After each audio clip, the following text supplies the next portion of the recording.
Hello guys, আসসালামু আলাইকুম। আজকে ভিডিওতে আমরা দেখব কিভাবে আপনারা cPanel থেকে ইমেল অ্যাকাউন্ট ক্রিয়েট করতে পারেন। তো ইমেল অ্যাকাউন্ট ক্রিয়েট করার জন্য আপনারা সরাসরি cPanel এ চলে যাবেন।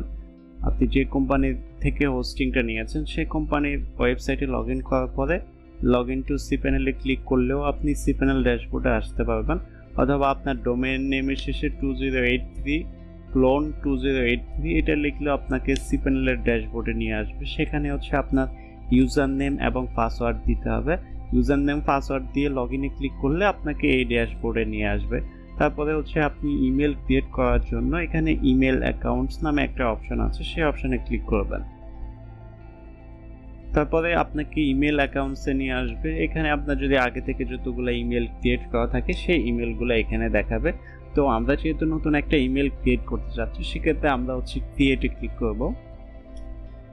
ক্লিক করার পরে আপনার হচ্ছে কি নামে ইমেলটা করতে চাচ্ছেন সেই নামটা হচ্ছে এখানে দিতে হবে। আপনার ইমেলটা কিন্তু আপনার ডোমেইনটা হবে, অর্থাৎ আপনি যখন ইমেল ক্রিয়েট করতে যাবেন সেখানে হচ্ছে আপনি ডোমেইন নেমটা চেঞ্জ করতে পারবেন না।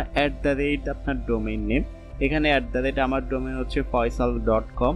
তো এই নেমটা কিন্তু আপনি চেঞ্জ করতে পারবেন না। এর আগে আপনি যে কোনো খুশি আপনার যেটা খুশি আপনি সেটাই ইউজ করতে পারবেন। তো আমি হচ্ছে একটা অ্যাডমিন নামে একটা ইমেল অ্যাকাউন্ট ক্রিয়েট করতেছি। আমার ইমেলটা হবে admin@faisal.com। এরকম হচ্ছে আপনারা যদি অ্যাডমিন নামে ক্রিয়েট করেন admin@ আপনার ডোমেইন something.com বা যে কোনো ডোমেইন হতে পারে। তো এরপরে হচ্ছে আপনার এই ইমেল অ্যাকাউন্টের একটা পাসওয়ার্ড প্রয়োজন। আমি যে কোনো একটা পাসওয়ার্ড দিয়ে দিচ্ছি। তারপরে পাসওয়ার্ড দেওয়ার পরে এখানে জাস্ট হচ্ছে ক্রিয়েটে ক্লিক করবেন। আমি যেহেতু একটা নর্মাল পাসওয়ার্ড দিয়েছি সেজন্য এক্ষেত্রে পাসওয়ার্ডটা নিচ্ছে না। তো আপনারা একটা স্ট্রং পাসওয়ার্ড অবশ্যই ইউজ করবেন। আমি জেনারেটে ক্লিক করে একটা পাসওয়ার্ড জেনারেট করে নিলাম। তারপর হচ্ছে ক্রিয়েটে ক্লিক করলাম। তারপর দেখতে পাচ্ছেন আমার ইমেলটা ক্রিয়েট হয়ে গেছে। তো এখন হচ্ছে এই মেল থেকে আমি কিভাবে ইমেল সেন্ড করব এবং কেউ যদি আমাকে এই ইমেল অ্যাড্রেসে মেল করে তাহলে আমি কিভাবে দেখব, সেজন্য হচ্ছে আপনি এখানে স্যাক মেল একটা অপশন আছে দেখতে পাবেন। তো এখানে স্যাক মেইলে ক্লিক করবেন।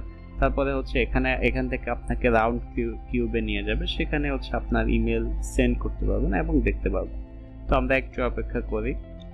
এখানে হচ্ছে সেভ অ্যান্ড কন্টিনিউতে ক্লিক করবেন। তারপরে হচ্ছে এখানে ওপেনে ক্লিক করবেন। দেখতে পাচ্ছেন এটা হচ্ছে আমাদের রাউন্ড কিউবে নিয়ে আসছে। এটা হুবহু আমাদের যেই জিমেইল অ্যাপটা আছে আমাদের ফোন এবং পিসি থেকে যেভাবে হচ্ছে মেইল সেন্ড করি সেরকম একটা ইন্টারফেস দেখতে পাচ্ছেন।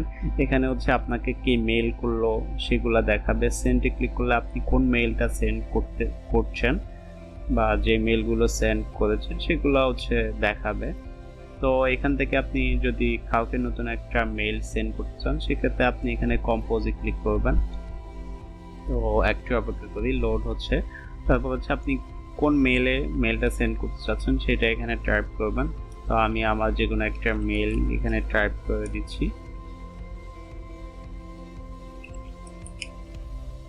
তারপরে এখানে সাবজেক্টটা দিতে হবে।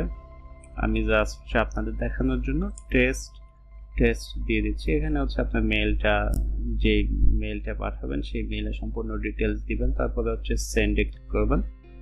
দেখতে পাচ্ছেন সেন্ডিং মেসেজ সেন্ড সাকসেসফুলি, অর্থাৎ আমার হচ্ছে মেইলটা সেন্ড হয়ে গেছে। এখানে আমি যে সেন্ড করলে এখানে সেন্ড মেলটা দেখতে পাচ্ছেন। আমি যে মেলটা সেন্ড করেছি ডিটেলস এখানে দেখাচ্ছে। তো এরপরে ইনবক্সে ক্লিক করলে আপনাকে যদি কেউ মেল পাঠায় তাহলে আপনি এখানে দেখতে পাবেন।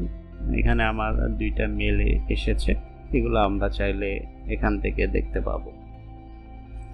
তো আজকে ভিডিওটি এ পর্যন্তই। আশা করি আপনারা একটা ইমেল অ্যাকাউন্ট ক্রিয়েট করতে পারবেন এবং এই ইমেল রিলেটেড যে বিষয়গুলো আছে, কিভাবে মেল চেক করবেন, কিভাবে সেন্ড করবেন, এই বিষয়গুলো আশা করি বুঝতে পেরেছেন। তো ভবিষ্যতে এই রিলেটেড আরও অনেক ইনফরমেশন নিয়ে এই চ্যানেলে অনেক ভিডিও আসবে। সেক্ষেত্রে আপনি কাইন্ডলি ভিডিওটি একটি লাইক এবং সাবস্ক্রাইব করে দিন। তো ভালো থাকবেন, সুস্থ থাকবেন। আল্লাহ হাফেজ।